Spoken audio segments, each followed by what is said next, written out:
مردی که 100 سال مرده بود. داستان شگفت‌انگیز عزیر. در روزگاری دور مردی صالح به نام عزیر از سرزمینی عبور می کرد که زمانی پر از زندگی و آبادانی بود، اما اکنون چیزی جز ویرانه‌هایی خاموش از آن باقی نمانده بود. خانه‌ها فرو ریخته بودند، دیوارها شکسته و استخوان‌های مردگان در میان خاک پراکنده شده بود.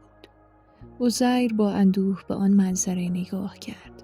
هرچه بیشتر می‌نگریست، شگفتی او بیشتر می‌شد. با خود گفت: خداوند چگونه این مردگان را پس از نابودی دوباره زنده خواهد کرد؟ این پرسش از روی شک نبود. او به قدرت پروردگار ایمان داشت، اما می‌خواست حقیقت زنده شدن مردگان را با چشم خود ببیند. خستگی راه بر او غلبه کرد. زیر سایه درختی نشست. مقداری غذا و نوشیدنی همراه داشت و الاغش نیز نزدیک او ایستاده بود. نسیمی آرام می‌وزید و سکوتی عجیب آن ویرانه‌ها را فرا گرفته بود. در همان لحظه خداوند جان او را گرفت. عزیر در همان مکان از دنیا رفت، نه برای 1 روز و نه برای 1 سال، بلکه برای 100 سال کامل. در این مدت جهان به حرکت خود ادامه داد. کودکان به دنیا آمدند، بزرگ شدند و از دنیا رفتند. حکومت‌ها تغییر کردند، خانه‌های ویران دوباره ساخته شدند. نسل‌های تازه جای نسل‌های پیشین را گرفتند. اما عزیر از همه این حوادث بی‌خبر بود. پس از گذشت 100 سال خداوند بار دیگر او را زنده کرد. چشمانش را گشود و گمان کرد تنها ساعاتی خواب بوده است. همه چیز برای او طبیعی به نظر می رسید. در آن هنگام خداوند از او پرسید: چه مدت در اینجا مانده ای؟ عزیر پاسخ داد: 1 روز یا بخشی از 1 روز. اما خداوند فرمود: نه، بلکه 100 سال درنگ کرده ای. عزیر شگفت زده شد. 100 سال؟ چگونه ممکن بود؟ سپس خداوند به او فرمود به غذا و نوشیدنی خود نگاه کند.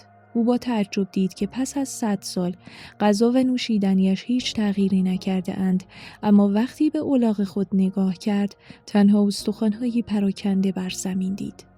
در همان لحظه معجزه‌ای بزرگ در برابر چشمان او رخ داد. استخوان‌ها یکی پس از دیگری به حرکت درآمدند.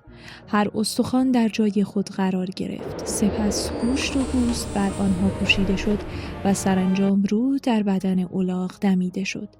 چند لحظه بعد الاغ زنده در برابر او ایستاده بود. عزیر این صحنه را با چشمان خود دید و دانست که خداوند بر هر چیزی تواناست. اما شگفتی اصلی هنوز در پیش بود. عزیر زمانی که بیدار شد روانه شهر خود گشت. به دلیل تغییراتی که در شهر به وجود آمده بود به دنبال خانه خود می گشت. در میان مردم پیرزنی زندگی می کرد که گفته می شد از نسل خانواده عزیر است. خانه خود را جویا شد. زن سالخورده که مدت زیادی بود کسی از او خانه عزیر را جویا نشده بود، با شنیدن اسم عزیر گریه کرد و گفت: این اولین بار است که کسی منزل عزیر را جویا می شود. او همان جایی را که عزیر احتمال می داد منزل عزیر معرفی کرد. وقتی عزیر خود را معرفی کرد هیچ کس حرف او را باور نکرد. او برای آنکه برای قوم بنی اسرائیل هویت خود را ثابت کند، به تقاضاهای بنی اسرائیل برای اثبات ادعای زنده شدنش عمل کرد. او همچنین به دنبال درخواست زنی نابینا که از وی طلب سلامتی نموده بود، برای او دعا کرد و چشمانش بینا شد. عزیر برای جلب اعتماد فرزندان سالخورده‌اش به درخواست آنها نشانه‌ای که روی کتفش بود را به آنها نشان داد. بنی اسرائیل که هنوز باور نمی‌کردند این فرد همان عزیر 100 سال قبل است، از او خواستند تورات را که به فراموشی سپرده شده بود برای قوم بنی اسرائیل بخواند. عزیر هم تورات را از حفظ برای آنان قرائت کرد. عزیر همچنین محل دفن توراتی را که از طرف پدرش در روزگار قدیم در خاک مدفون بود را به بنی اسرائیل نشان داد. آنان بعد از بیرون آوردن تورات آن را با آنچه که عزیر از حفظ برای مردم قرائت کرده بود مقایسه کردند و اختلافی در آن ندیدند. همین مسئله باعث شد که بعضی از بنی اسرائیل عزیر را به خاطر تکریم و احترام فرزند خدا بدانند. پیام این داستان روشن بود. اگر خداوند می تواند انسانی را پس از 1 قرن به زندگی بازگرداند، پس زنده شدن همه انسانها در روز رستاخیز برای او کار دشواری نخواهد بود. و عزیر، مردی که 1 قرن از زمان عبور کرده بود، به نشانه جاودانه از قدرت بیپایان پروردگار تبدیل شد. اگه دوست داری ویدیوهای بیشتری در مورد داستانهای قرآنی ساخته بشه، در کامنت ها بنویس داستان.